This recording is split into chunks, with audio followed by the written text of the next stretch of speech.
సాయిరామ్. నా పేరు తిరునారాయణ కుమార్. నేను Siddharth Tirunarayana Kumar astrological research centre అని 30 సంవత్సరాల ముందర నేను ప్రారంభం చేశాను.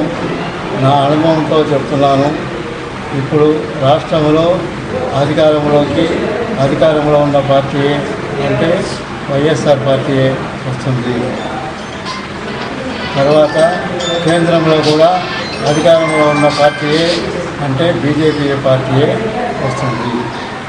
ఒక రకంగా వేరే పార్టీలు ఎందుకు రాదు అని అడగట్లయితే దానికి సంబంధించి కావాలనుకుంటే రాజీవ్ గాంధీ చనిపోయినప్పుడే వాళ్ళ పిల్లలైనటువంటి రాహుల్ గాంధీ, ప్రియాంక గాంధీ జాతకాలను అప్పట్లోనే చూసాము.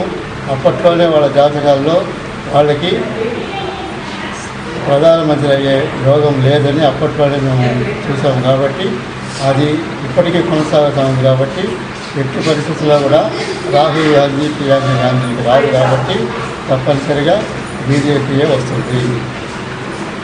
తర్వాత ఇక్కడ రాష్ట్రంలో చూసుకున్నామంటే మన చంద్రబాబు నాయుడు గారు కూడా ఆయన ఈవేళ పేపర్లో చూసామనంటే ఆంధ్రప్రదేశ్ రాష్ట్రానికి మోడీ గ్యారంటీ ఇస్తున్నారు అని చెప్తున్నారు. కానీ ఈయన ఏమీ గ్యారంటీ ఇవ్వడం లేదు. అంటే ఈయన గ్యారంటీ ఇస్తే ఎవరైనా ఓట్లు వేయచ్చు. కానీ ప్రతిదానికి మోడీ గ్యారంటీ అంటే ఇప్పుడు ఈయన ఏమి గ్యారంటీ లేదనే కదా ప్రజలు ఆలోచిస్తారు. కాబట్టి తెలుగుదేశానికి ఓట్లు తక్కువ పడతాయి.